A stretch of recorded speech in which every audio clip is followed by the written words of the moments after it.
Welcome to Travel Nation. Today, we shift our lens from scenic coastlines and cultural wonders to a geopolitical flashpoint with the potential to reshape the modern world. What would happen if the United States attacked Iran? This is more than a military question, it's a question of survival, alliances, economics, and the fate of millions. Let's explore the chilling chain reaction that could unfold. The spark. An American attack on Iran wouldn't happen in a vacuum. It would likely follow rising tensions, perhaps Iran exceeding nuclear limits, attacking a U.S. outpost, or expelling international monitors. If diplomacy collapses and warplanes roar into Iranian airspace, the targets would be clear: nuclear sites, military command centers, missile bases, radar networks. Iran would know it's coming. And they'd be ready to respond. Iran strikes back. In the immediate aftermath, Iran's military would unleash a massive counterstrike. Dozens of ballistic missiles would target American bases in Iraq, Qatar, and Bahrain. These bases house thousands of U.S. troops, many would be in harm's way. Then come the proxies. Hezbollah in Lebanon would rain rockets on northern Israel. The Houthis in Yemen would strike Saudi oil fields. Pro-Iranian militias in Iraq would attack U.S. convoys and diplomatic compounds. What started as a single assault turns into a multi-front war almost instantly. Cyber warfare would intensify too, targeting American banks, power grids, and air traffic systems. Iran has invested heavily in cyber capabilities. The U.S. would retaliate with even more sophisticated cyber attacks, choking the global lifeline. Next comes the Strait of Hormuz, the narrow choke point through which nearly 1 in 5 barrels of global oil passes. Iran has long threatened to shut it down if attacked, and now, it would likely try. Whether through direct naval force, sea mines, or land-based missile attacks on oil tankers, the result would be catastrophic. Oil shipments halt. Prices surge overnight. $70 oil becomes $150 oil. Gasoline prices at the pump rise dramatically across Europe, Asia, and the U.S. stock markets plummet. Panic spreads. The world economy begins to seize up, and we're only in the early days of the conflict. The region erupts. The war spreads across the Middle East like wildfire. Israel enters the fray with full force, striking deep into Lebanon and Syria to neutralize Hezbollah. Saudi Arabia and the UAE prepare for direct attacks. Iraq becomes a battlefield, not between countries, but between the U.S., militias, and extremist factions eager to capitalize on the chaos. Airports are shut. Civilians flee. Entire neighborhoods crumble under missile fire. Iran's cities, Tehran, Isfahan, Shiraz, are targeted. But Iran strikes back at civilian infrastructure in Israel and Saudi Arabia.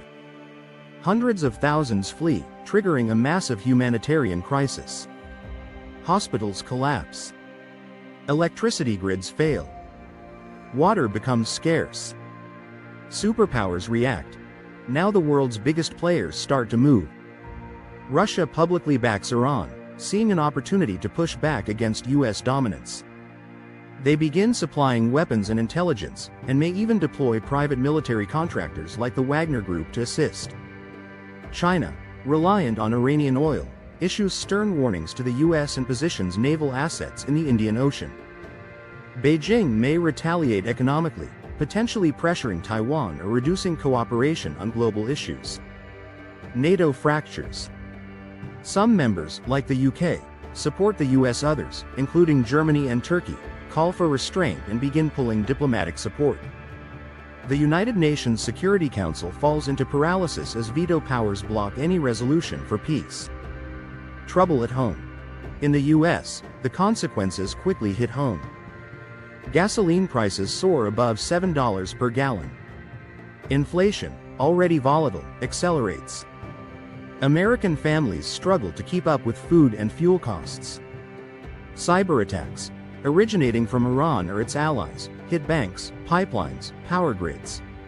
Flights are delayed, utilities are interrupted. Panic rises.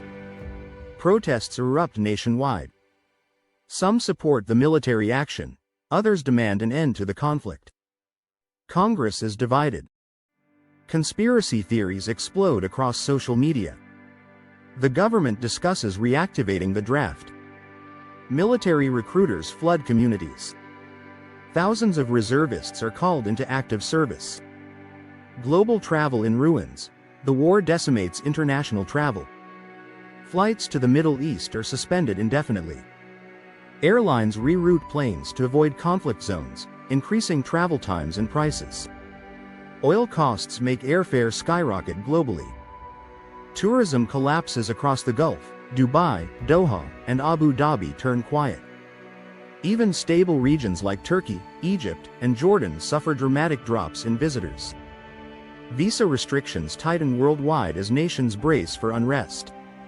Insurance premiums for international travel triple. The global movement of people slows to a crawl. The refugee wave. As Iran's economy and society crumble under sustained bombing and blockades, millions of Iranians flee.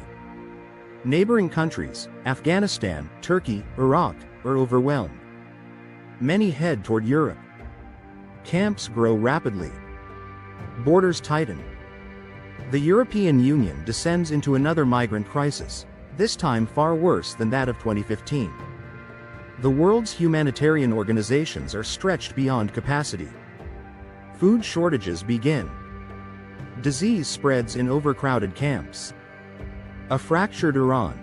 If the US succeeds in toppling Iran's government, it doesn't bring peace, it brings chaos.